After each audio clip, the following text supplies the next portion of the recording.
Go. Start with a little canola oil. You're looking for that oil to shimmer the right way in the pan, then you'll know it's hot.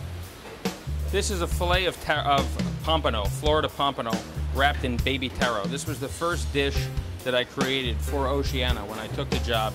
Very sentimental to me, and it's the only dish I've left on the menu the whole time. So if you want to call it the signature dish, that would be the signature dish. And it echoes an old signature dish of Daniel Bouludino, which was his black bass, I think Black it was, bass wrapped up in a potato with the Syrah with a red wine reduction. A very classic, and what I've done, I think very evocative of the type of cooking that I and Jansen do, is we pull the classic French techniques and roots and bring a new flavor profile to it. The sauce is a coconut cilantro curry.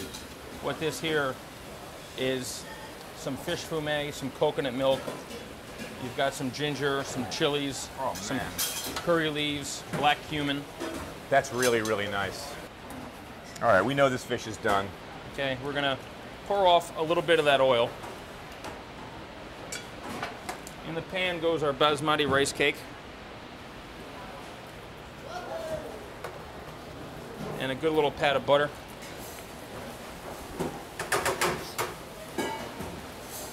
Now what we're going to do here is, again, you'll see this in a lot of professional kitchens, a little arrosage or basting of the product. We're going to let that butter brown up a little bit, get hot. And you can see where that butter is nice and foamy. It's holding heat. The butter's browning. Onto a seafold. Get the oil off. It's another thing good kitchens always do. All right, now we're going to go into the vegetable. Very, very little bit of canola oil. We're going to add our bok choy. The long beans have already been blanched and cut into little pieces. We've got the peanuts have been boiled. We're going to add that to our pan. We're going to add the slightest touch of butter. And right in that butter, we're going to add our aromatics. The shallots, the ginger, the chilies, the kokum. And we're going to let that cook very slightly. And while the pan's hot, just the slightest amount of chicken stock. And that steam it creates, kind of superheats, knocks the bok choy down, cooks it. Exactly. It's a great technique. I would love to cook like that myself. And you'll see the difference. See that bok choy? Look at the color. Look how knocked down it is. That was maybe 20 seconds. If that. We're going to add our fresh herbs. We've got cilantro, chives, Thai basil. We're adding a little bit of a cilantro puree. Man, you got a lot of flavors going on here, brother. All right, so we've got these beautiful vegetables just cooked, crunchy, green. Yes. You can almost taste it from here. Crisp basmati rice, disquette.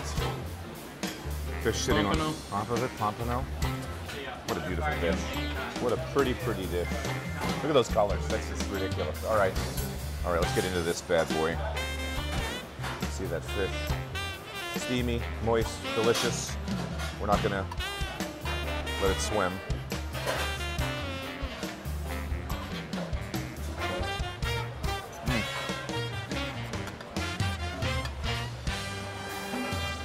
How do I describe this? There's so much going on. It's funny with taro root because the skin, it's crispy, but it almost has this wonderful starchiness to it too. As you're chewing it, it releases that starch. So it's really crispy. Then that starch releases. The fish is perfectly cooked, and this sauce, man, I almost feel like, you know what? I have a spoon in my pocket because I always carry a spoon in my pocket. Old habits die hard, huh? That's crazy.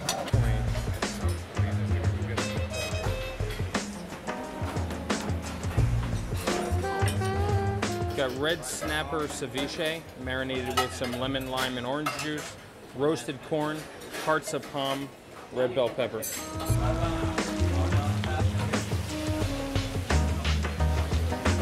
that's our marinated sea scallop sashimi with togarashi and shoyu. We're talking about these classic seafood platters, and I look at this and I'm like, my God, that's like the mother of them. Talk about this platter. This, we don't even have a name for this one. And this is going out on a private party tonight. So this is the mega platter. You got lobster on the top, you got mussels, you got clams, you got shrimp, you got a cup 4 or 5 times the oysters. We've got these giant New Zealand mussels, which until recently I never saw fresh. You always saw them frozen, and now they've been coming into the fish market twice a week, fresh. They're outstanding. Give me a break. That's just insane. Ta-da! All right, now that is what we call a live lobster. That's alive. That's what they do when they're alive. They're crazy. So what we do is we separate the carapace, and you see all of this beautiful green roe. It'll turn bright red. Where'd you get this idea? You not sleeping at nights again? Huh?